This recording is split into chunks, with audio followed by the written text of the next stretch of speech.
জানিয়াতু ওয়াজ্জানি ফাজলিদু কুল্লা ওয়াহিদিম মিনহুমা মিআতা জালদা। ব্যভিচার যারা করবে নারী পুরুষ তাদেরকে 100 বেত্রাঘাত দিতে হবে। কার বিধান? 100 বেত্রাঘাত দিতে হবে যদি আনমেরিড হয়, আর মেরিড হলে পাথর মেরে হত্যা করতে হবে। এটা ইসলামের কঠিন শাস্তি। এই শাস্তি রাসূল নিজের হাত দিয়ে বাস্তবায়ন করেছেন। অতএব এই ব্যাপারে আর কোনো সন্দেহ নাই। এই হচ্ছে ইসলামের শাস্তি। সেই শাস্তিযোগ্য দণ্ডযোগ্য অপরাধকে তারা কোথায় নিয়ে চলে গেছে। আসল উদ্দেশ্য হলো পরিবারগুলো ভেঙে খান খান করে দেওয়া, যুবকদের চরিত্রকে হনন করে ওটাকে ভেঙে চুরমার করে দেওয়া। তারা পাশ্চাত্যের ধ্যান ধারণায় বড় হয়েছে, পাশ্চাত্যের ধ্যান ধারণায় জীবনযাপন করছে।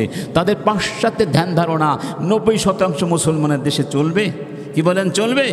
অতএব ওই ধ্যান ধারণা দিয়ে সামগ্রিকভাবে জাতির জন্য কোনো সংস্কার করা, এটা সত্যিকার অর্থেই জাতির সাথে তামাশা করা, বেঈমানি করা।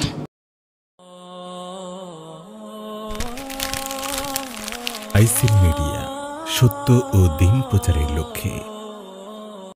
আসসালামু আলাইকুম ওয়া রাহমাতুল্লাহি ওয়া বারাকাতুহু। আলহামদুলিল্লাহি রাব্বিল আলামিন ওয়াল আকিবাতু লিল মুত্তাকিন ওয়াসসালাতু ওয়াসসালামু আলা মুহাম্মাদিন ওয়া আলা আলিহি ওয়া সাহবিহি আজমাইন, আম্মা বা'দ। فأعوذ بالله من الشيطان الرجيم. بسم الله الرحمن الرحيم. ومن يتعد حدود الله فقد ظلم نفسه ومن يتعد حدود الله فقد ظلم نفسه صدق الله العظيم. সম্মানিত উপস্থিতি, আমরা বিগত দুটো জুমআ ধরে নির্দিষ্ট একটি টপিক নিয়ে আলোচনা করে আসছি। সে বিষয়টি হচ্ছে ইসলামের আলোকে ব্যক্তি স্বাধীনতা তথা ইসলাম ও পাশ্চাত্যের দৃষ্টিভঙ্গিগুণ থেকে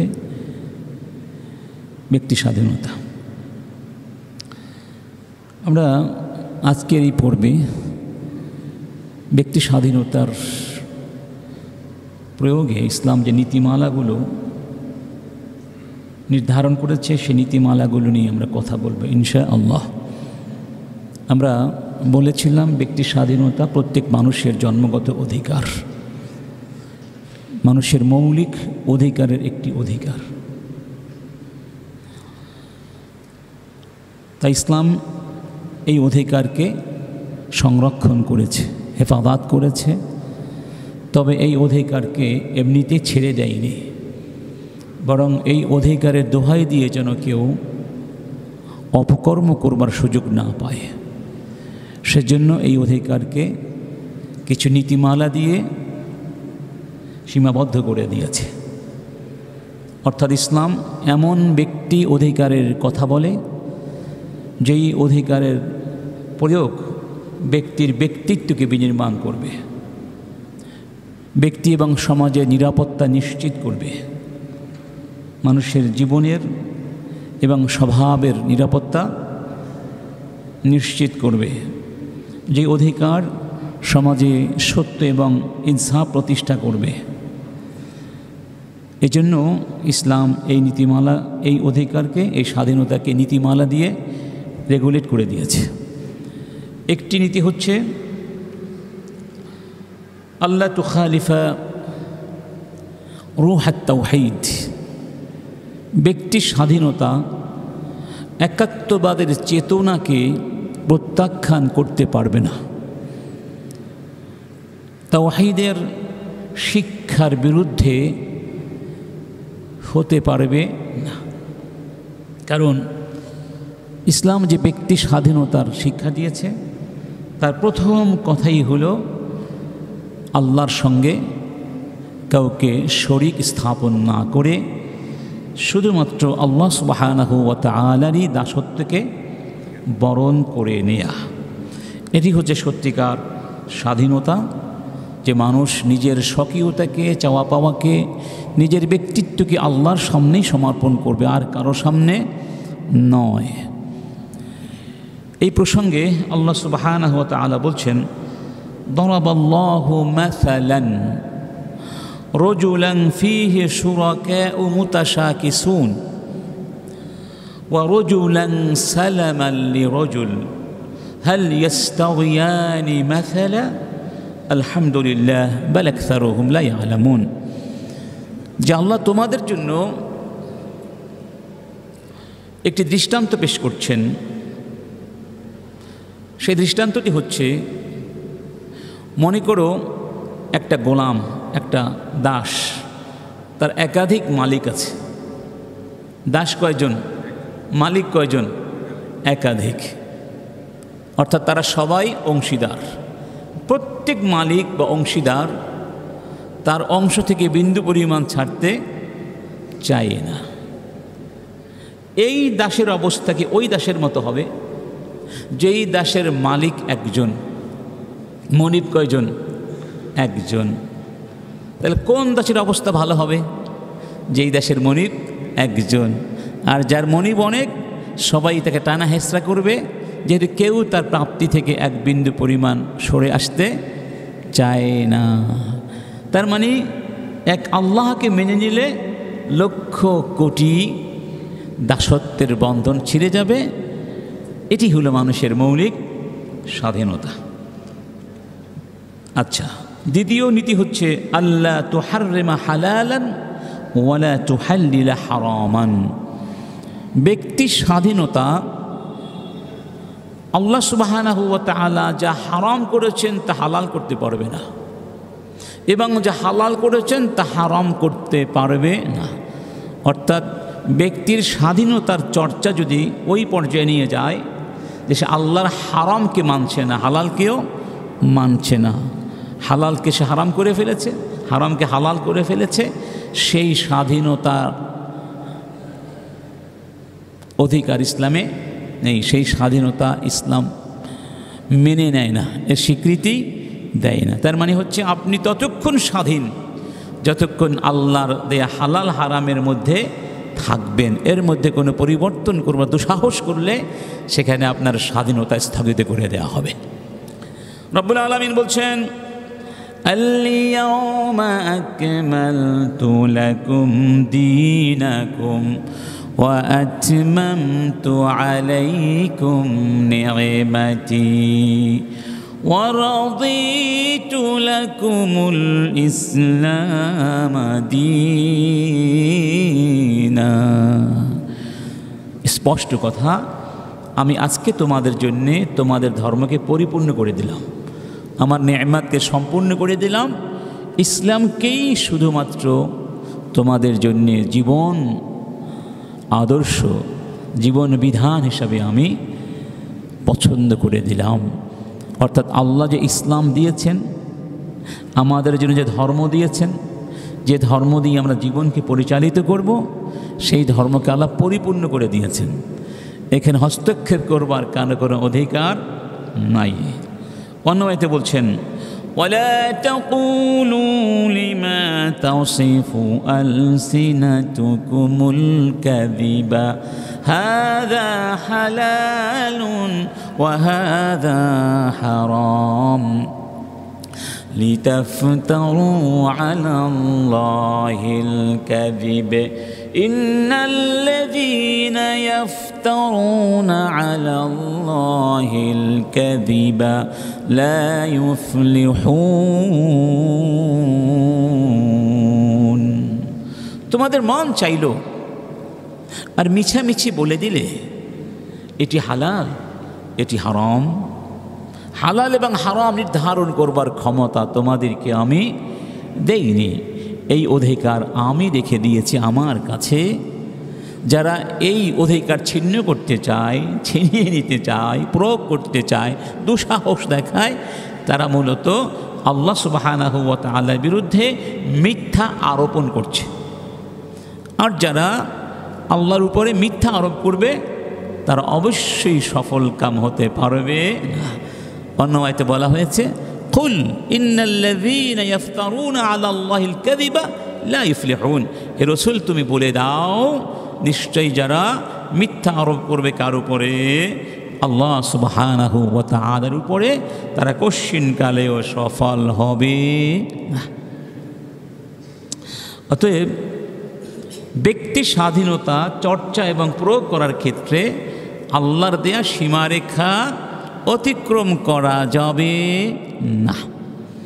রব্বুল আলামিন বলছেন ওয়াতিলকা হুদুদুল্লাহ ফালা তা'তাদুহা, এগুলো হচ্ছে আমার সীমারেখা, এই সীমারেখা অতিক্রম করবে না, এই পর্যন্ত যাওয়া যাবে, এর বাহিরে যাওয়া যাবে না। ওমান ইয়াতাআদ্দা হুদুদাল্লাহ ফাকাদ যালামা নাফসাহ, যারা আল্লাহর হুদুদ সীমারেখা অতিক্রম করবে তারা মূলত নিজেদের উপরেই জুলুম করলো।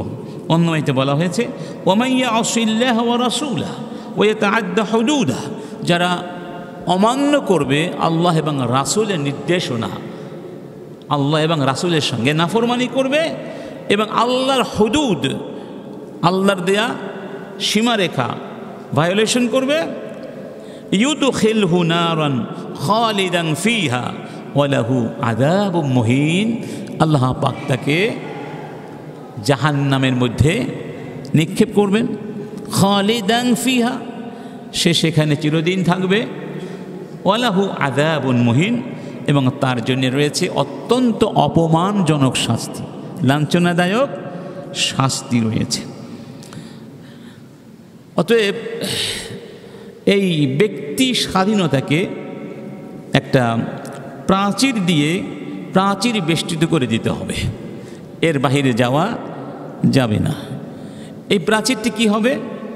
রাসূল কারীম বলছেন ইন্নাল্লাহা ফারাদা ফারাইদা ফালা তুদাইয়ুহা, যে আল্লাহ সুবহানাহু ওয়া তাআলা তোমাদের জন্য কিছু জিনিসকে ফরজ করেছেন, তোমরা সেই ফরজ বিধানগুলো লঙ্ঘন করো না, নষ্ট করে দিও না, ফরজ বিধানগুলো মেনে চলো। ওয়াহাদ্দা হুদুদান ফালা তা'তাদুহা, এবং তিনি তোমাদের জন্য কিছু সীমারেখা দিয়েছেন, এই সীমারেখা অতিক্রম করো না। ওয়াহাররামা আশিয়া ফালা তানতাহিকুহা, কিছু জিনিসকে হারাম করেছেন, এই হারামগুলো তোমরা কমিট করো না, এই হারাম কাজগুলো করো না। ওয়াসাকাতা আন আশিয়া গায়রা নিসিয়ানিন ফালা তাবহাসু আনহা, এবং আল্লাহ পাক অনেক এমন কিছু বিষয় আছে যেই ব্যাপারে আল্লাহ কিছু বলেননি, নীরবতা পালন করেছেন, ওই সব ব্যাপারে তোমরা খোঁজাখুঁজি করো না, কারণ আল্লাহ পাক ভুলে যাননি। তার মানে হচ্ছে এই বিষয়গুলোতে আল্লাহ তোমাদের জন্য প্রশস্ততা রেখে দিয়েছেন, অতএব তোমরা খোঁজাখুঁজি করলে এখানে তোমাদের ক্ষতি হতে পারে, এখানে প্রশস্ততা আছে, এগুলো তোমাদের জন্য বৈধতার একটা পরিসীমার মধ্যে গণ্য করা হয়ে যাবে। তার মানে হচ্ছে আল্লাহর ফরজগুলো মানতে হবে, হারামগুলোকে বর্জন করতে হবে। এই সীমারেখা দিয়ে আমাদের স্বাধীনতাকে আমরা প্রাচীর বেষ্টিত করে নিতে পারলে সেই স্বাধীনতা হবে সত্যিকার অর্থেই কল্যাণজনক স্বাধীনতা, যে স্বাধীনতার মাধ্যমে ব্যক্তি, সমাজ, পরিবার, রাষ্ট্র, গোটা মানবতা সামগ্রিকভাবে উপকৃত হবে, দুনিয়ায় পরকালে তারা সফল কাম হবে। তাহলে এর সার কথা কি দাঁড়ালো?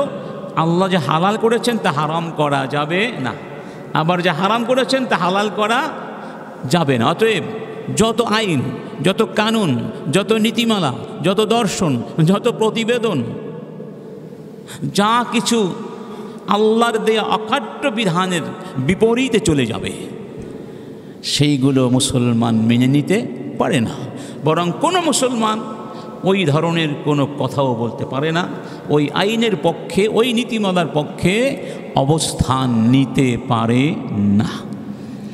এর আলোকে আমরা দেখব সম্প্রতি নারী বিষয়ক যে সংস্কার কমিশন বর্তমান অস্থায়ী সরকার গঠন করেছে, এই কমিশন যে প্রতিবেদন পেশ করেছে, এই প্রতিবেদনের মধ্যে একাধিক প্রস্তাবনা রয়েছে যেগুলো সরাসরি কোরআন সুন্নাহর বিরোধী, সরাসরি।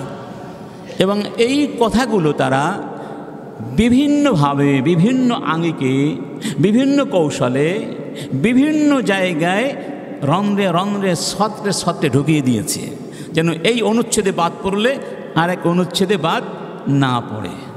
এবং পুরো প্রতিবেদনের মধ্যে 3টি বিষয় আমার কাছে স্পষ্ট হয়েছে। একটি হলো যৌনতা, আরেকটি হলো সমতা, আরেকটি হলো ধর্মবিদ্বেষ। এই 3টির বাহিরে আসলে এখানে কিছুই নাই, কিছুই। 198 বার খুব সম্ভব যৌনতা শব্দের ব্যবহার করা হয়েছে। কয়শো বার? 198 বার। চিন্তা করেছেন? ইন্না লিল্লাহি। কোনো মুসলমান বরং কোনো মানুষ যার মধ্যে সামান্য বিবেক আছে, সামান্য মনুষ্যত্ব আছে, সামান্যতম রুচিবোধ আছে, সামান্যতম পারিবারিক সামাজিক মূল্যবোধের ছোঁয়া আছে, এই ধরনের প্রস্তাবনা করতে পারে না। এটা শুধু ধর্মের দৃষ্টিকোণ থেকেই ভয়ানক তা নয়, বরং নৈতিকতার মানদণ্ডেও পরিত্যক্ত, পরিত্যাজ্য। এবং আমাদের যে মূল্যবোধগুলো রয়েছে আমাদের সামাজিক আর্থসামাজিক প্রেক্ষাপটে, এই মূল্যবোধের মানদণ্ডেও চরমভাবে ধিক্কৃত। আপনারা এখন দেখবেন, যদিও মোটামুটিভাবে সবাই কিছু না কিছু শুনেছেন এবং আলোচনা করছেন বা আলোচনা শুনেছেন, আমরা এখন একটু ডিটেলস কয়েকটা পয়েন্ট আলোচনা করব। যে সময় যেহেতু কম, সবগুলো আমরা বলতে পারবো না। যেগুলো ভয়ানক পর্যায়ের সেগুলো নিয়ে আমরা কথা বলবো ইনশাআল্লাহ। 10 নম্বর পৃষ্ঠায় এই প্রতিবেদনে বলা হয়েছে, বিশেষ করে বিবাহ বিচ্ছেদ ও ভরণ পোষণের ক্ষেত্রে ধর্মীয় আইন অনুসরণ বাধ্যতামূলক হওয়ায় নারীরা বৈষম্যের শিকার হচ্ছে। বুঝতে পেরেছেন? মানে ধর্মীয় আইন বাধ্যতামূলক করার কারণে নারীরা পারিবারিক ক্ষেত্রে, বিশেষ করে বিবাহ বিচ্ছেদ আর ভরণ পোষণের ক্ষেত্রে বৈষম্যের শিকার হচ্ছে, জুলুমের শিকার হচ্ছে। তাহলে পারিবারিক এই পরিমণ্ডলে নারীদের প্রতি বৈষম্য এবং নির্যাতনের মূল কারণ হিসাবে শনাক্ত করা হয়েছে ধর্ম। আর যেহেতু বাংলাদেশের 90% মানুষ মুসলিম, তাহলে কোন ধর্মকে বোঝানো হয়েছে? সর্বাগ্রে ইসলামকে এখানে বোঝানো হয়েছে। সবাই কি তাদের এই প্রস্তাবনার সাথে একমত? কারা কারা একমত দেখি তো? কেউ একমত হতে পারবেন না, কারণ এটা সম্পূর্ণ একটি ধর্মবিদ্বেষমূলক কথা এবং বাস্তবতা বিবর্জিত কথা। ধর্ম কখনোই পারিবারিক পরিমণ্ডলে নারীদের প্রতি, স্ত্রীদের প্রতি বিশেষ করে অবিচার করার শিক্ষা দেয় না, বরং যারা ধর্ম মানে না তারাই স্ত্রীদেরকে অবিচার করে। বাস্তবতা, এটা আমার বানানোর কথা নয়। আপনি দেখুন রাসূল কি বলেছেন। রাসূল কারীম সাল্লাল্লাহু আলাইহি ওয়াসাল্লাম তিনি বলছেন, খায়রুকুম লিআহলিহি, তোমাদের মধ্যে সেই ব্যক্তি সবচেয়ে ভালো যে ব্যক্তি তার স্ত্রীর কাছে ভালো। অর্থাৎ স্ত্রী যাকে ভালো মানুষ বলে সেই ব্যক্তি ভালো মানুষ, আর স্ত্রী কখনোই কোনো অত্যাচারীকে ভালো মানুষ বলতে পারে না। তো যেই ব্যক্তি এই হাদিসটি মেনে চলবে, সে স্ত্রীকে অত্যাচার করবে নাকি স্ত্রীকে রানীর মতো করে সসম্মানে তার স্ত্রীর আসনে রাখবে, তার পরিবারে তাকে রাখবে? আল্লাহ পাক বলছেন, ওয়াশিরুহুন্না বিল মারুফ, তোমরা স্ত্রীদের সাথে ন্যায়ানুগ আচরণ করো। মারুফ মানে ন্যায়ানুগ আচরণ করো, তাদেরকে জুলুম করবে না, ন্যায়সঙ্গতভাবে জীবনযাপন করবে। এমনকি ফাইন কারিহতুমুহুন্না ফাআসা আন তাকরাহু শাইআ ওয়া ইয়াজআলাল্লাহু ফীহি খায়রান কাসীরা, এমনও যদি হয় স্ত্রীকে তোমাদের ভালো লাগে না, হতে পারে না, হয়তো তার গায়ের বর্ণ ভালো লাগে না বা তার কোনো একটি আচরণ আপনার কাছে অপছন্দের, আল্লাহ বলছেন এমনও যদি হয় তোমরা তাকে অপছন্দ করো বা তাদেরকে অপছন্দ করছো, সেই নারীদের ভেতরেও আল্লাহ পাক কল্যাণ রেখে দিতে পারেন। এরকম আছে না, বিয়ে করার পর স্ত্রীকে ভালো লাগেনি, এক পর্যায়ে মনে মনে ভেবেছিল ছেড়েই দিব, যে কারণেই হোক ছাড়া হয়নি, পরবর্তী দেখা গেল ওই স্ত্রী তার জন্য কি বয়ে এনেছে? কল্যাণ বয়ে এনেছে। তার গর্ভে অনেক শিক্ষিত, ক্ষুধাভীরু, উন্নত প্রজন্ম জন্ম নিয়েছে, হতে পারে না? তার গুণ গরিমায় গোটা পরিবার সচ্ছল হয়েছে, পারিবারিক পরিমণ্ডলে পারস্পরিক ভালোবাসা এবং সম্প্রীতির বাঁধন শক্ত হয়েছে, হয় না? অতএব আল্লাহ পাক মানুষের মধ্যে এমন কিছু রেখে দিতে পারেন যার কারণে আপনার কল্যাণ হবে। অর্থাৎ মানুষের সব কিছুই পছন্দ হবে এমনও তো নয়। আপনি পুরুষ, আপনার সব কিছু কি স্ত্রীর কাছে পছন্দ হয়েছে? হবে না। আপনার যেমন সব কিছু তার কাছে পছন্দ হবে না, তারও সব কিছু আপনার কাছে পছন্দ হবে না। রাসূল কারীম বলছেন যে লা ইয়াফরাক মুমিনুন মুমিনা ইন কারিহা মিনহা খুলুকান রাদিয়া মিনহা বিআখরা। স্ত্রীকে তোমরা ঘৃণা করো না, বা কোনো মুমিন যেন তার স্ত্রীকে অবজ্ঞা বা ঘৃণা না করে, কারণ তার একটা খুলুক, একটা কাজ, একটা অভ্যাস অপছন্দ হতে পারে, আরেকটু তো পছন্দ হবে। সুবহানাল্লাহ বলবেন না? এটা কত বাস্তব ভিত্তিক কথা। রব্বুল আলামিন বলছেন ওয়ালাহুন্না মিসলুল্লাযী আলাইহিন্না বিল মারুফ, অর্থাৎ ওয়ালাহুন্না স্ত্রীদের রয়েছে অধিকার, মিসলুল্লাযী আলাইহিন্না বিল মারুফ পুরুষদের যেমন অধিকার রয়েছে স্ত্রীদের উপরে, ঠিক তাদেরও অধিকার রয়েছে কাদের উপরে? পুরুষদের উপরে। সুবহানাল্লাহ বলবেন না? তাহলে তারা এখানে কি অধিকার প্রাপ্তা না অধিকার থেকে বঞ্চিতা? অধিকার প্রাপ্ত। এখন তারা বলবে তালাকের ক্ষেত্রে তো অধিকার পুরুষকে দেওয়া হয়েছে। আরে বাবা, তালাক তো আসলে ইসলাম পছন্দ করে না। এটা হচ্ছে একটা ব্যতিক্রম ধর্মী বিধান, কারণ কোনো কোনো অবস্থায় এটার প্রয়োজন হতে পারে, কিন্তু আমাদের সমাজে এর অপব্যবহার বেশি হচ্ছে। এরও কারণ ধর্ম পালন না করা, ধর্মীয় অনুশাসন দাম্পত্য জীবনে গুরুত্বের সাথে প্রয়োগ না করার কারণেই এই তালাকের ব্যাপকতা মহামারীর আকারে বৃদ্ধি পেয়েছে। এবং তালাকের যে ইসলামের সিস্টেম, সেই সিস্টেম ফলো করলে আপনি দেখবেন যে পারিবারিক সমস্যার 100% অনেকটাই কি হয়ে যায়, নির্মূল হয়ে যায়। বেশিরভাগ ক্ষেত্রে তালাক দেওয়ার পরে স্বামী স্ত্রী দুজনই অনুতপ্ত হয় এবং আমাদের কাছে আসে, ভুল তো হয়ে গেছে, একসঙ্গে 3 তালাক দিয়ে ফেলেছি, এখন আমারও তো ভালো লাগে না, ওরও তো আমাকে ছাড়া ভালো লাগে না, এখন কি করব। আমি দেখেছি তালাকের ক্ষেত্রে 99% এরকম হয়। আল্লাহ তো সুযোগ দিয়ে দিয়েছিলেন, আল্লাহ তো আপনাকে একসাথে 3 তালাক দিতে বলেন নাই। আল্লাহ বলেছেন আত-তালাকু মাররাতান, তালাক প্রথমে 2টো, আর তালাক মাররাতান কয়টা? 2টো। এরপরে তুমি চাইলে ধরে রাখতে পারো, আর না চাইলে ছেড়ে দিতে পারো।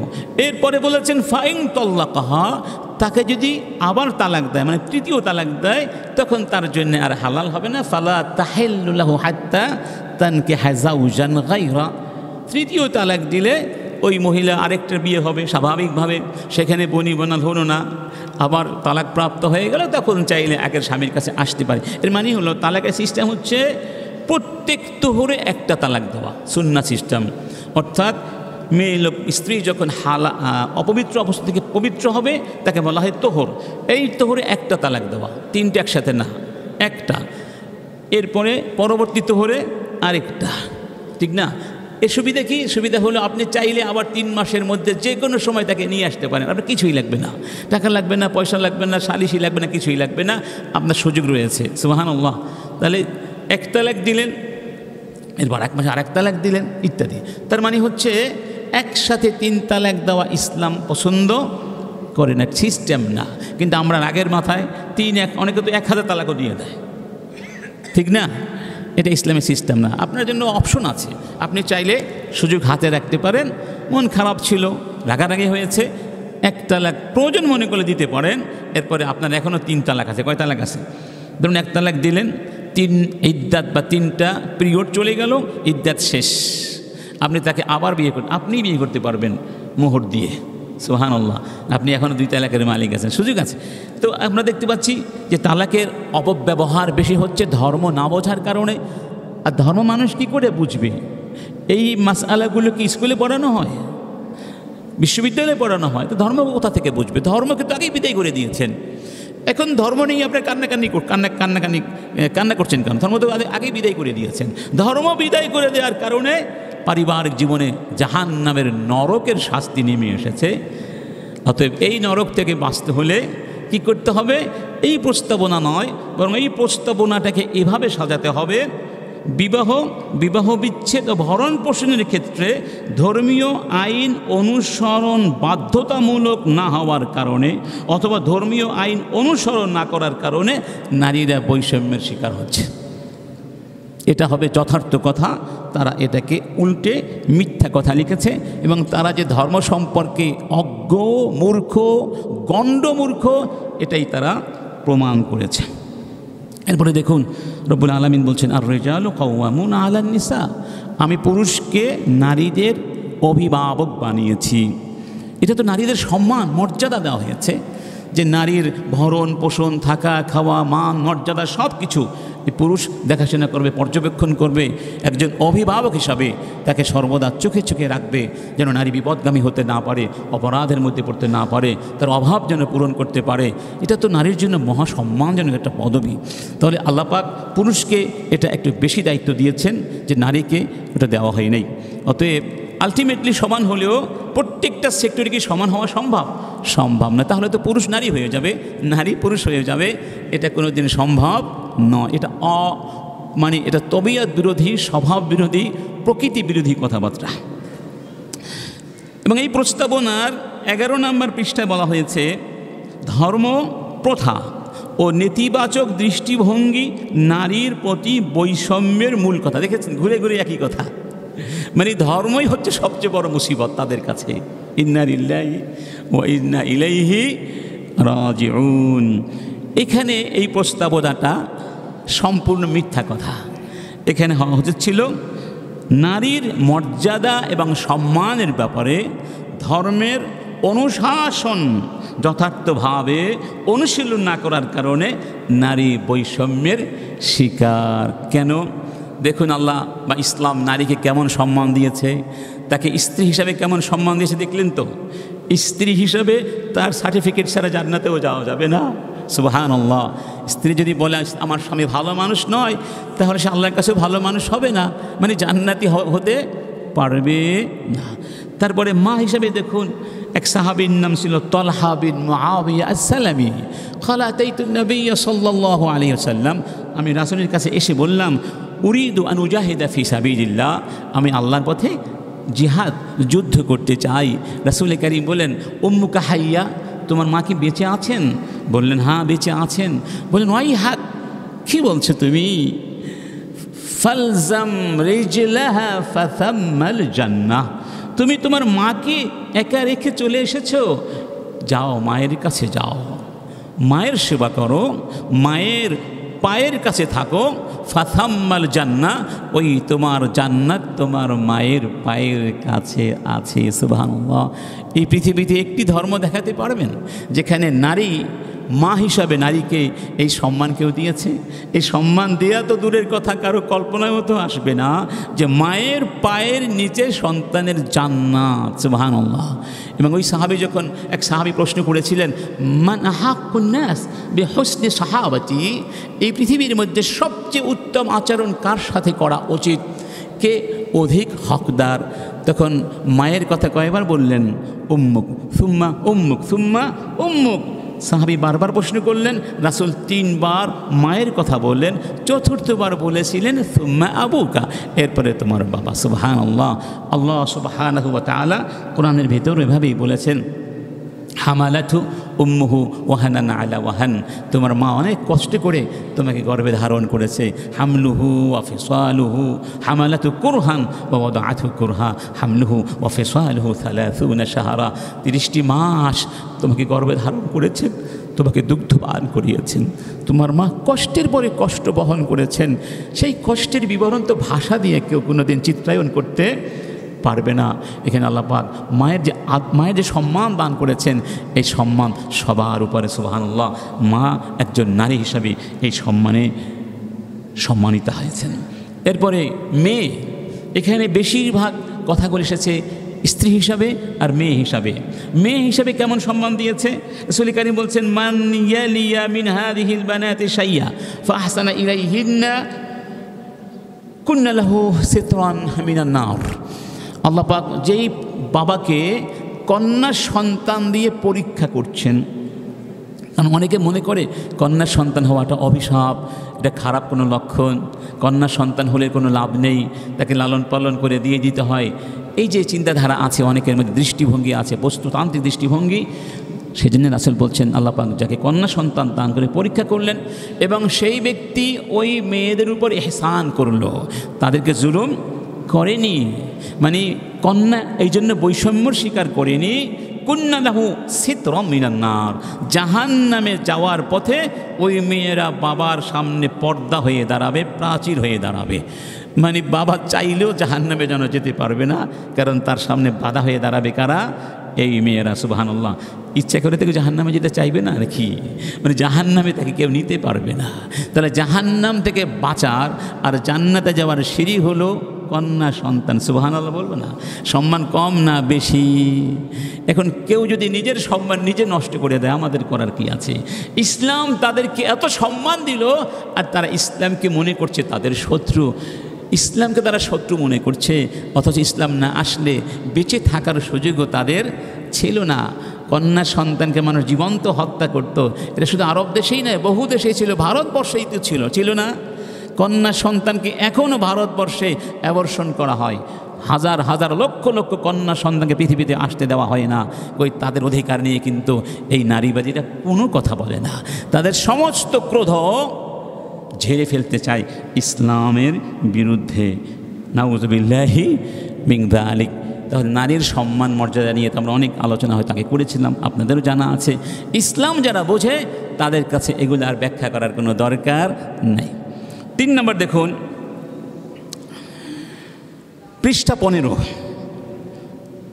এখানে বলা হয়েছে যৌনকর্মীদের শ্রমিক হিসাবে স্বীকৃতি ও স্বাস্থ্য সেবার ব্যবস্থা করা প্রয়োজন। অর্থাৎ যারা পতিতা রয়েছে তাদের এই পতিতা বৃত্তিকে শ্রমের মূল্য দিতে হবে, তাদেরকে শ্রমিক হিসাবে ডিল করতে হবে, এবং রাষ্ট্রের শ্রমিকদের জন্য যে আইন আছে, যে অধিকার আছে, সেই অধিকারগুলো তাদের জন্য সমানে সমান বরাদ্দ করতে হবে। বরং শুধু 15 পৃষ্ঠা নয়, 132, 134, 136, 214 এই সবগুলো পেজে বহুবার একাধিকবার এই কথাগুলোকে বিভিন্নভাবে বিভিন্ন আঙ্গিকে উল্লেখ করা হয়েছে। মোটামুটি তারা চায় যৌনতার বৈধতা দিতে, অর্থাৎ অবৈধ যৌনতার বৈধতা দিতে। এটা কি মারাত্মক ব্যাপার! এই কথাটি আমরা বলতে বিব্রত বোধ করছি, কিন্তু আজকে না বলে কোনো উপায় নেই। আমাদের এখানে সন্তানগুলো আছে, ছোটো ছোটো বাচ্চাগুলো, কী বুঝবে আমি জানি না, কি মনে করবে তাও জানি না, কিন্তু বলতে হবে, না বলে উপায় নেই। যদি ওদেরই প্রস্তাবনা মেনে নেওয়া হয়, তাহলে আগামী কয়েকদিন পরে দেখবেন ইউরোপে যেমন রাস্তার মোড়ে মোড়ে দাঁড়িয়ে থাকে খদ্দেরের সন্ধানে, এই দেশেও দাঁড়িয়ে থাকবে খদ্দেরের সন্ধানে। আপনি কিছু বলতে পারবেন না, কারণ আইন তাদেরকে প্রোটেকশন দিয়েছে। কিছু বলতে পারবেন? এবং আজকের বাংলাদেশের যারা মুসলিম মহিলা আছেন তারা স্পষ্টভাবে এর বিরুদ্ধে দাঁড়িয়েছেন, সবাই দেখেছেন, এবং তারা অনেক বড় বড় শিক্ষিত মহিলা, তারা বলছেন এটা মেনে নেওয়া হলে স্কুল কলেজের মেয়েগুলো যেন টিউশনি করার পরিবর্তে তারা হোটেলে গিয়ে টাকা উপার্জন করার ধান্দায় পড়ে যাবে। অর্থাৎ এর মাধ্যমে একদিকে যেমন ব্যভিচারকে স্বীকৃতি দেওয়া হবে, ব্যভিচারের বৈধতা মেনে নেওয়া হবে, বরং বৈধতা মেনে নিয়েই শুধু নয়, ব্যভিচারীদের জন্য সব ধরনের সুযোগ সুবিধা নিশ্চয়তা দেওয়া হবে।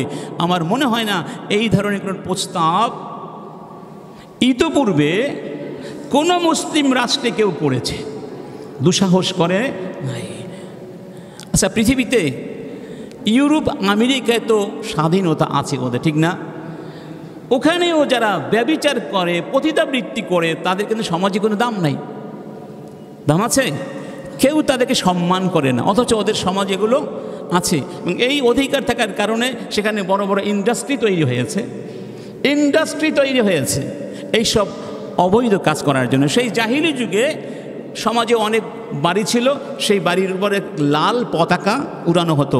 এই লাল পতাকা যে সমস্ত বাড়ির সামনে থাকতো, ওই ঘরের মধ্যে, ওই বাড়ির মধ্যে যে কোনো পুরুষের প্রবেশ অধিকার থাকতো। অর্থাৎ এটাকে বলা হয় আমাদের গ্রাম্য ভাষায় বেশ্যালয়, পতিতালয়। অর্থাৎ এই প্রস্তাবনার মাধ্যমে বাংলাদেশের প্রত্যেকটা নগরী, শহর, গ্রামগুলোকে পতিতালয়ের জন্য খুলে দেওয়ার এক মহা ষড়যন্ত্র, কি নীল নকশা বাস্তবায়নের অপচেষ্টা তারা করছে। এই ব্যাপারে আমাদের বিন্দুমাত্র সন্দেহ। দেখুন, যারা এই কথাগুলো বলছে, ওই মহিলাদের যদি বলা হয় তোমরা এই শ্রম করবে, রাজি হবে? তোমরা যে শ্রমের মূল্য দিচ্ছ, ঠিক আছে, এই শ্রম তোমরাও করো, কারণ শ্রম তো ভালো কাজ। ইসলামের যে বৈধ শ্রম অনেক দামি জিনিস, ঠিক না? তোমাদের মেয়েদেরকে পাঠাও, তারা পাঠাবে? বরং বেশ্যা শব্দ বলার কারণে তারা এখন লিগ্যাল নোটিশ পাঠিয়েছে। এই শব্দটা তোমরা অপছন্দ করো, এই শব্দটা সহ্য করতে পারো না, তাহলে ওই বৃত্তিকে, বেশ্যা বৃত্তিকে তোমরা বৈধতা দেওয়ার দুঃসাহস কী করে দেখাও? তোমাদের আচরণের মধ্যেই তো দ্বিচারিতা লক্ষ্য করা গেল। তাহলে বোঝা গেল এটা আসলে কেউ পছন্দ করে না। ইন্না লিল্লাহি ওয়া ইন্না ইলাইহি রাজিউন। আচ্ছা বলুন, এই পেশা কি সম্মানজনক পেশা? নারীর সম্মান বাড়ায় না কমায়? তো নারীকে তারা সম্মান দিল না অপমান করলো? 2 নম্বর, যারা এই পেশায় আছে, এই কাজ করছে, কেউ স্বেচ্ছায় সেখানে গিয়েছে বলে আমাদের জানা নাই। আমরা গবেষণায় দেখেছি, যারা গবেষণা করেছেন, কেউ গিয়েছে প্রেমের ফাঁদে পড়ে, কেউ গিয়েছে হয়তো দারিদ্র্যের কষাঘাতের ফাঁদে পড়ে, কেউ গিয়েছে প্রতারণার, অন্য কোনো প্রতারণার ফাঁদে পড়ে কিডন্যাপ হয়েছে, আছে না? এই মেয়েগুলো কখনো স্বেচ্ছায় সেখানে যায়নি। তোমাদেরকে কাজ দেওয়া হয়েছিল কি? তোমরা সংস্কার করবে কি? এই পতিতালয়গুলো উচ্ছেদ করে কিভাবে এই মেয়েগুলোকে 1 লাখ, 2 লাখ, 10 লাখই ধরুন না, ধরুন 10 লাখও যদি হয়, 10 লাখ মানুষকে কি পুনর্বাসন করা অনেক কঠিন কাজ বাংলাদেশে? কঠিন কাজ মোটেই না। এই মেয়েগুলো তো একটা কাজ করতে পারে। এই যে হাজার হাজার গার্মেন্টসগুলো রয়েছে, তাদের কাজ শিক্ষা দেন। আসলে তাদের সঙ্গে বেশি একটা হবে না। বাংলাদেশে 1 লাখ হবে কিনা সন্দেহ আছে, আরও কম হবে। তো এই তোমাদের দায়িত্ব ছিল এই মেয়েগুলোকে কীভাবে পুনর্বাসন করে তাদেরকে সম্মানজনক জীবনযাপনের ব্যবস্থা করে দেওয়া যায়। তোমরা সেটা না করে তাদেরকে এই অবৈধ কাজের মধ্যে রেখে দিয়ে আবার অধিকার দিয়ে অপমানিত করতে চাও। খুবই আপত্তিকর কথা, খুবই লজ্জাজনক কথা। জাতি হিসাবে এই প্রস্তাবনা যারা করেছে আমরা তাদের ধিক্কার জানাই, এবং তারা মূলত এই দেশের সংখ্যাগরিষ্ঠ জনতার বিরুদ্ধে অবস্থান নিয়ে ধর্ম অবমাননার করার কারণে, ধর্ম অবমাননার অপরাধী এবং তাদেরকে অনতিবিলম্বে গ্রেফতার করে শাস্তির আওতায় আনার জন্য আমরা সবাই দাবি জানাচ্ছি। এটা আল্লাহর গজব নিয়ে আসবে, আল্লাহর গজব নিয়ে আসবে। দেখেন না গজব কোথায় গিয়ে দাঁড়ায়। ছাত্র জনতা আজকে জেগে উঠেছে, আবার জেগে উঠেছে আবার, কারণ এই কাজগুলো আস্তে আস্তে মানুষের মধ্যে ক্রোধের সঞ্চার করে, মানুষের মনের মধ্যে আগ্নেয়গিরির লাভা সঞ্চার করে। ওই লাভা একসময় বিস্ফোরণ ঘটে, প্রত্যেকটা মানুষের কলিজায় তোমরা আঘাত দিয়েছ। এত মিছিল হলো, আন্দোলন হলো, টকশো হচ্ছে, কিন্তু এই সরকার এখনও মুখের মধ্যে কুলু পেটে রেখেছে, কোনো কথা বলছে না। ঠিক না বেঠিক? অতএব ডক্টর ইউনূস সাহেব, আপনার জনপ্রিয়তা বেড়েছিল, আমরাও চাইতাম নির্বাচন না হোক, কিন্তু আপনার জনপ্রিয়তা এই এক সংস্কারের কারণে, এক কমিটির কারণে ধুলায় মিশে গেছে। অনতিবিলম্বে এই কমিশনকে বাতিল করে, এই কমিশনকে 100% বাতিল করে ওই কমিশনের সদস্যদেরকে শাস্তির আওতায় এনে নতুন কমিশন করতে হবে। আল্লাহর কসম, মুসলমানরা এই কমিশনের এই প্রস্তাবনাগুলো বাংলার জমিনে বাস্তবায়িত হতে দেবে না। কি আপনারা দিবেন? আপনারা দিবেন? আমার বন্ধুগণ, রব্বুল আলামিন বলছেন, ওয়ালা তাকরাবুজ জিনা ইন্নাহু কানা ফাহিশাতাও ওয়া সাআ সাবিলা। তোমরা ব্যভিচারের কাছেও যাবে না, এটা জঘন্য অশ্লীল কাজ। ব্যভিচার করবে না বলেন না, এর কাছেও যাবে না। এর কাছে মানে যেই ভূমিকাগুলো ওই অপকর্ম করতে উদ্বুদ্ধ করে, উস্কানি দেয়, ওই পর্যন্ত নিয়ে যায়, সেই কাজগুলো তোমরা করতে পারবে না। একটা হাদিস বলি আপনাদেরকে। আচ্ছা, রাসূল করিম সাল্লাল্লাহু আলাইহি সাল্লাম বলছেন, জিবরাইল মিকাইল আমাকে নিয়ে রওনা করলেন স্বপ্নের মধ্যে এটা তাকে দেখানো হয়েছিল। রাসূলকে অনেকগুলো শাস্তির দৃশ্যপট দেখানো হয়েছিল। একটি এরকম ছিল, হাত্তা আতাইনা আলা মিসলিত তান্নুর। রাসূল করিম বলছেন, আমরা হাঁটতে হাঁটতে চলতে চলতে এমন একটা জায়গায় গিয়ে পৌঁছলাম, সেখানে একটা উনুন ছিল, উনুন চুলা, তন্দুর রুটি ভাজেন একটা চুলায়, ভেতরে অনেক বড়, মুখটা খুব সংকীর্ণ। বললেন আলা হুদাইয়িক, যেই চুলার উপরের ভাগটা খুব ছোট্ট সংকীর্ণ, ও আসফালুহু ওয়াসি, আর ভেতরটা অনেক প্রশস্ত। ওয়াফিহি লাগাতুন ওয়া সাউত, সেই উনুনের ভিতরে ভেতর থেকে প্রচণ্ড কান্না আর চিৎকারের শব্দ ভেসে আসছিল। ফাত্তালানা ফিহি, আমি উকি মারলাম ভেতরে কি আছে। ফাইদা ফিহি রিজালুন ওয়া নিসাউন উরাত, আমি দেখলাম সেই আগুনের চুলার ভিতরে অসংখ্য নারী আর পুরুষ এবং সবাই নগ্ন অবস্থায়। ফাইদা হুম ইয়াতিহিম লাহাবুন মিন আসফালা মিনহুম, এবং তাদের তলদেশ থেকে আগুন ঢেউয়ের মতো উপরের দিকে আসে। ফাইদা আতাহুম যালিকাল লাহাবু দাউদাউ, আগুন যখন ভেতর থেকে উপরের দিকে সবেগে আসে তখন তারা চিৎকার করে, আগুনের দাহন সহ্য করতে পারে না। আবার তারা হয়তো মনে করে যে এই ধাক্কায় মনে হয় বের হয়ে যাব, কিন্তু আর বের হতে পারে না। আবার আগুন তাদেরকে ঢেউয়ের মতো নিচের দিকে নিয়ে যায়। আমি জিজ্ঞেস করলাম মান হাউলা, এই লোকগুলো কারা? তখন আমাকে বলা হলো হুমুজ্জুনাতু ওয়াজ্জাওয়ানি, এরা হলো ওই সমস্ত মানুষ যারা পৃথিবীতে ব্যভিচার করত, নারী পুরুষ। ব্যভিচারী আর ব্যভিচারিণী, এই হচ্ছে তাদের শাস্তি। এটা হলো কবরের শাস্তি, এবং পরকালের শাস্তি তো আছেই। জাহান্নামের মধ্যে যে শাস্তিগুলো হবে তার মধ্যে একটা শাস্তি হলো দুর্গন্ধের শাস্তি। কি গন্ধ? দুর্গন্ধ। এই দুর্গন্ধ তারা সহ্য করতে পারবে না। সেই দুর্গন্ধ হবে ব্যভিচারিণীদের যৌনাঙ্গ থেকে একটা দুর্গন্ধ বের হবে। সেই দুর্গন্ধ গোটা জাহান্নামীদের কষ্ট দিতে থাকবে। ইন্না লিল্লাহি ওয়া ইন্না ইলাইহি রাজিউন। এবং হাত, পা, চক্ষু, কর্ণ, নাসিকা, না, এগুলো দিয়ে যত মানুষ অপকর্ম করবে প্রত্যেকটা অঙ্গ কিয়ামতের ময়দানে আল্লাহর সামনে কি করবে? কি করবে? সাক্ষ্য দেবে। হাত সাক্ষ্য দেবে, কান সাক্ষ্য দেবে, পা সাক্ষ্য দেবে, ফেরেশতারা সাক্ষ্য দেবে। অতএব পরকালের শাস্তি শুধু নয়, দুনিয়াতেও ইসলাম এই জন্য কঠিন শাস্তি রেখেছে। ওয়াজ্জানিয়াতু ওয়াজ্জানি ফাজলিদু কুল্লা ওয়াহিদিম মিনহুমা মিআতা জালদা, ব্যভিচার যারা করবে নারী পুরুষ তাদেরকে 100 বেত্রাঘাত দিতে হবে। কার বিধান? 100 বেত্রাঘাত দিতে হবে যদি আনমেরিড হয়, আর মেরিড হলে পাথর মেরে হত্যা করতে হবে। এটা ইসলামের কঠিন শাস্তি। এই শাস্তি রাসূল নিজের হাত দিয়ে বাস্তবায়ন করেছেন। অতএব এই ব্যাপারে আর কোনো সন্দেহ নাই। এই হচ্ছে ইসলামের শাস্তি। সেই শাস্তিযোগ্য, দণ্ডযোগ্য অপরাধকে তারা কোথায় নিয়ে চলে গেছে। আসল উদ্দেশ্য হলো পরিবারগুলো ভেঙে খান খান করে দেওয়া, যুবকদের চরিত্রকে হনন করে ওটাকে ভেঙে চুরমার করে দেওয়া। তারা পাশ্চাত্যের ধ্যান ধারণায় বড় হয়েছে, পাশ্চাত্যের ধ্যান ধারণায় জীবনযাপন করছে। তাদের পাশ্চাত্যের ধ্যান ধারণা 90% মুসলমানের দেশে চলবে? কি বলেন, চলবে? অতএব ওই ধ্যান ধারণা দিয়ে সামগ্রিকভাবে জাতির জন্য কোনো সংস্কার করা, এটা সত্যিকার অর্থেই জাতির সাথে তামাশা করা, বেঈমানি করা। এরপর দেখুন 15তম পৃষ্ঠায় বলা হয়েছে সম্পত্তিতে নারীর সমান উত্তরাধিকার নিশ্চিত করতে আইন সংশোধন করা জরুরি। আবার একই কথা বলা হয়েছে 122 পৃষ্ঠায় যে নারীদের সম্পত্তির সমান উত্তরাধিকার নিশ্চিত করতে মুসলিম ও হিন্দু উত্তরাধিকার আইন সংশোধন করা জরুরি। তারা শুধু ইসলামের বিরুদ্ধে দাঁড়ায় নেই, সব ধর্মের বিরুদ্ধে দাঁড়িয়েছে। এখানে একটা কথা হলো, এই যে উত্তরাধিকার আইন, এটা ইসলামের অনন্য একটা আইন। আমি আগে বলছি অনন্য আইন। কেমন আইন? কোরআন হচ্ছে মুআজিজা। কোরআনের মতো কোরআন কেউ বানাতে পারে না।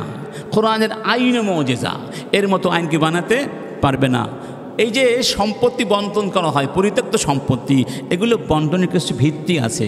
3টে ভিত্তি মনে রাখবে। একটা হচ্ছে আত্মীয়তার সম্পর্কের গভীরতা, অর্থাৎ যার সাথে সম্পর্কের গভীরতা বেশি তাকে বেশি দেওয়া হয় বা তাকে বঞ্চিত করা হয় না।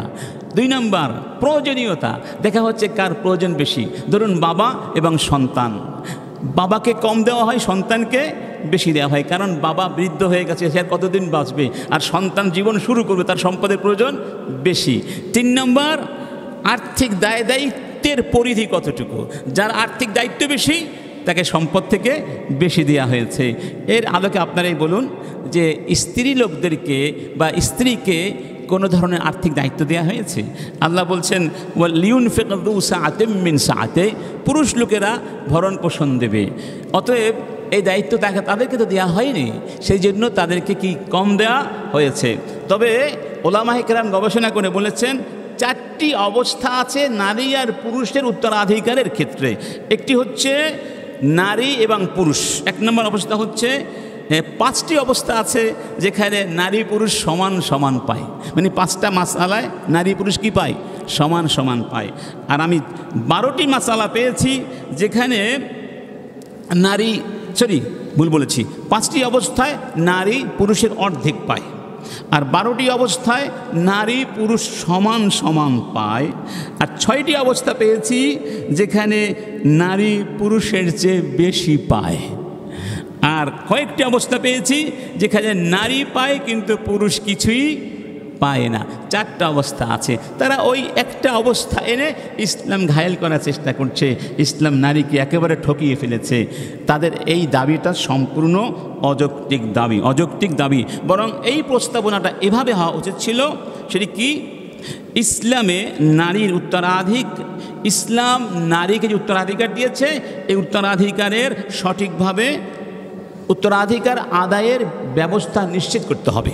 তার মানে হলো আমাদের দেশের 90% নারীরা বা মেয়েরা তাদের অধিকারটা আসলে যথার্থভাবে পায় না। উত্তরাধিকারের ক্ষেত্রে ভাইয়েরা দিতে চায় না, দিলেও এখান থেকে একটু ওখান থেকে একটু, নিকৃষ্ট জমিগুলো বোনদেরকে দেয় বেশিরভাগ, আর ভালোগুলো নিজেরাই রেখে দেয়। আবার বেশিরভাগ মেয়েরা ছেড়ে দেয়, নিতেও চায় না, ইত্যাদি ইত্যাদি। বিভিন্ন কারণে নারীরা তাদের উত্তরাধিকারের হিস্সাটা ন্যায্যভাবে পায় না। অতএব এখানে দাবি করা উচিত ছিল নারীদেরকে তাদের উত্তরাধিকার যথার্থভাবে বুঝিয়ে দেবার ব্যবস্থা করতে হবে, তাহলে আমরা একমত থাকতে পারতাম। কিন্তু কোরআনের বিরুদ্ধে তারা চলে গেছে। আল্লাহ বলছেন, ইউসিকুমুল্লাহ ফি আওলাদিকুম লিযযাকারি মিসলু হাযযিল উনসায়াইন। আল্লাহ পাক আদেশ করছেন তোমাদের ছেলে মেয়েদের ব্যাপারে মেয়েরা অর্ধেক পাবে ছেলেদের, কারণ এখানে ছেলেদের আর্থিক দায়িত্ব মেয়েদের চেয়ে অনেক বেশি, সেই জন্য তাদের প্রাপ্তিটাও বেশি হওয়াই তো বাঞ্ছনীয়, এবং এটি যুক্তির দাবি, এটি বিজ্ঞানসম্মত। এর বিরুদ্ধে চলে যাওয়াটা বোকামি, মূর্খতা এবং গণ্ডমূর্খতার পরিচয় বহন করে। 35তম পাতায় বলা হয়েছে, খেয়াল করুন আরেকটা ব্যাপার, বড় আশ্চর্যের বিষয়। তারা এই প্রত্যেকটা চ্যাপ্টার বা অনুচ্ছেদের শুরুতে একটা স্লোগান দিয়েছে। কি দিয়েছে? স্লোগান, শিরোনাম দিয়েছে। এই শিরোনামগুলো শুনলেই বুঝতে পারবেন তাদের উদ্দেশ্যটা কী। যেমন ধরুন 31 পৃষ্ঠায় 3 নং অধ্যায়ে শিরোনাম হচ্ছে রাষ্ট্র এবং পরিবারে সমান হব অধিকারে। রাষ্ট্র এবং পরিবারে সমান হব অধিকারে। ওই ঘুরে ঘুরে একই কথা, বুঝতে পেরেছেন? এই স্লোগানটা আমরা এভাবে দিব, সেটি হলো রাষ্ট্র এবং পরিবার চাই ন্যায্য অধিকার। কারণ সব জায়গায় সমান সম্ভব নয়, ন্যায্য অধিকার দিতে হবে, তাহলে আমাদের কোনো আপত্তি নাই। সবাই একমত? রাষ্ট্র এবং পরিবার চাই ন্যায্য অধিকার। 47 নম্বর পৃষ্ঠার শিরোনাম হচ্ছে, 4 নং অধ্যায়ের শিরোনাম হচ্ছে পুরুষের ক্ষমতা ভেঙে গরম সমতা। এই পুরুষ মানুষগুলো চুপচাপ বসে আছেন, মার খেতে হবে, মার। এই প্রস্তাবনা মানলে মেয়েদের জুতার বাড়ি খাওয়া ছাড়া পুরুষদের কোনো পথ নাই। বলছে পুরুষের ক্ষমতা ভেঙে গড়ক সমতা। সবাই রাজি আছেন নাকি? রাজি আছেন? নারী আর পুরুষ কি শত্রু না বন্ধু? আল্লাহ বলেছেন বন্ধু, ওয়াল মুমিনুনা ওয়াল মুমিনাতু বা'দুহুম আউলিয়াউ বা'দ। মুমিন নারী পুরুষ একজন আরেকজনের বন্ধু, সহযোগী। রাসূল বলেছেন ইন্নামান নিসা শাকায়খুর রিজাল, নারীরা হলো পুরুষদের অর্ধাঙ্গিনী। সুবহানাল্লাহ বলবেন না? নারী ছাড়া পুরুষ চলে না, পুরুষ ছাড়া নারী চলতে, এই দুইজন মিলেই তো সভ্যতা গঠন করে, ঠিক না? এখানে পুরুষদেরকে নারীদের প্রতিপক্ষ বানিয়ে চরম শত্রুতার উস্কানি দেওয়া হয়েছে, যেটা সভ্যতার জন্য ভয়ানক অশনি সংকেত বহন করে। এজন্য আমি এর বিপরীতে মনে করি এরকম হলে ভালো হবে আমাদের জন্য। পুরুষের ক্ষমতা, নারীদের মমতা, এই দুয়ে মানবতা।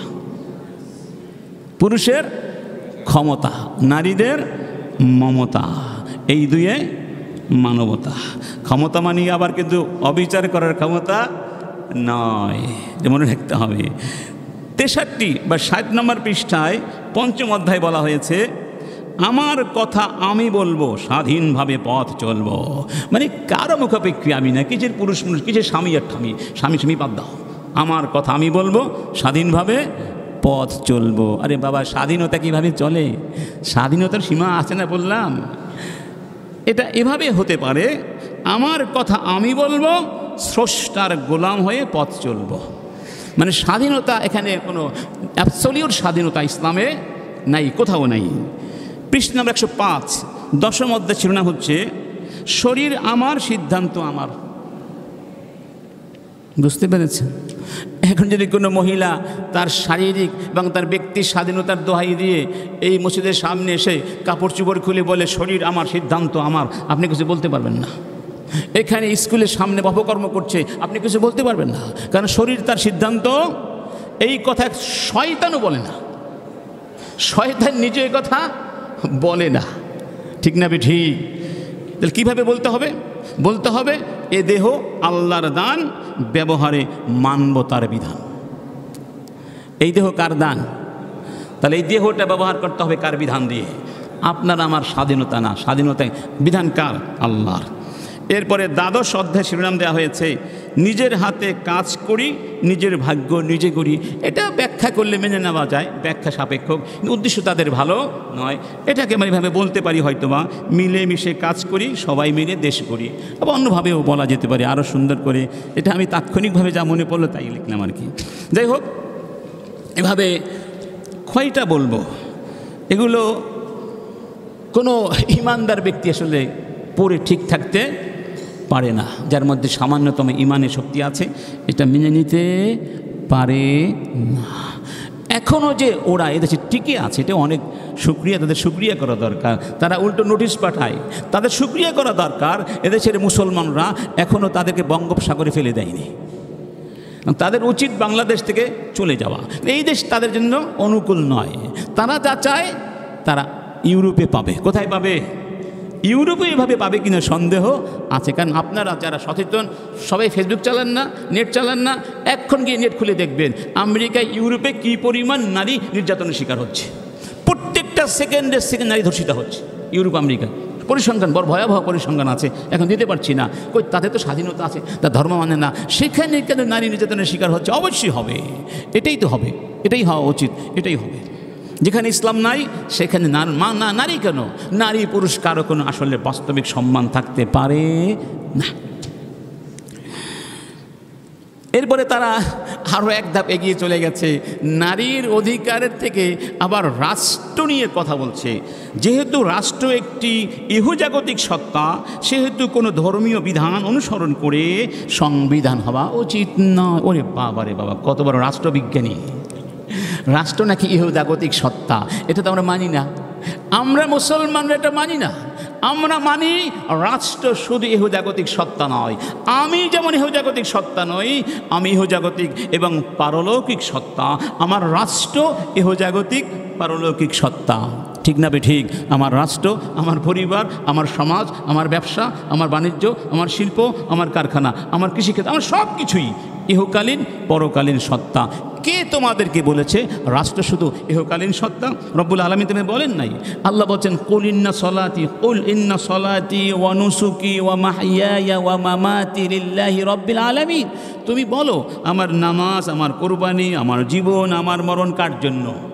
তো জীবন আল্লাহর জন্য হলে সেই জীবনে রাষ্ট্র নাই, বরং রাষ্ট্রের পরিধি সবচেয়ে বেশি।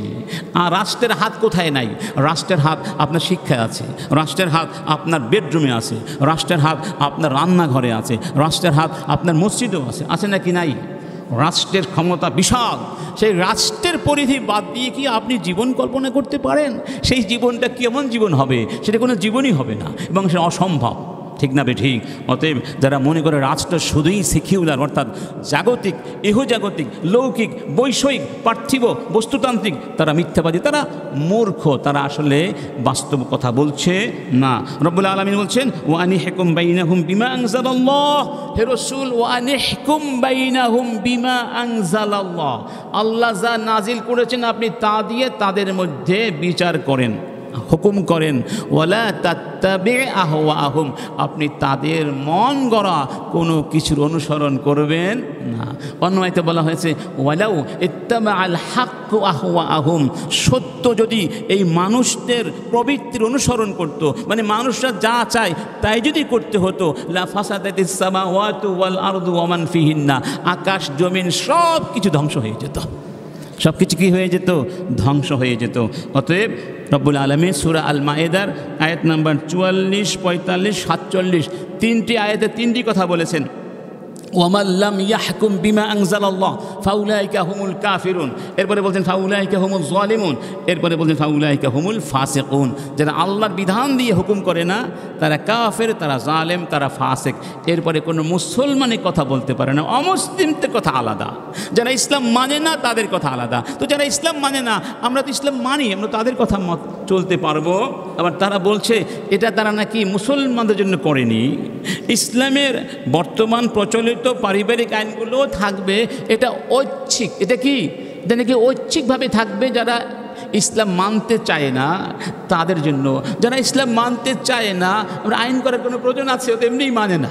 আবার আইন করে তাদেরকে না মানার জন্য উস্কানি দেওয়া, এটা আরেকটা অপরাধ, ঠিক না বেঠিক? মানে তারা ইসলামকেই মূলত টার্গেট করেছে, আর কিছু। মূল টার্গেট কি? ইসলাম। মূল টার্গেট কি?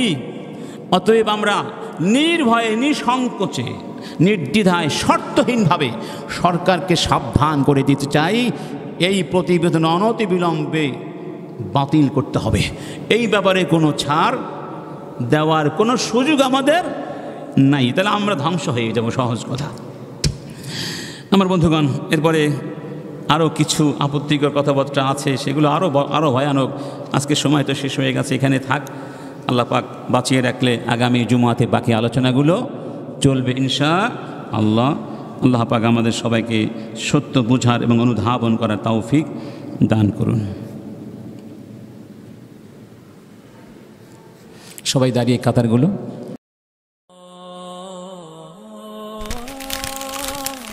আইসিল মিডিয়া, সত্য ও দিন প্রচারের লক্ষ্যে।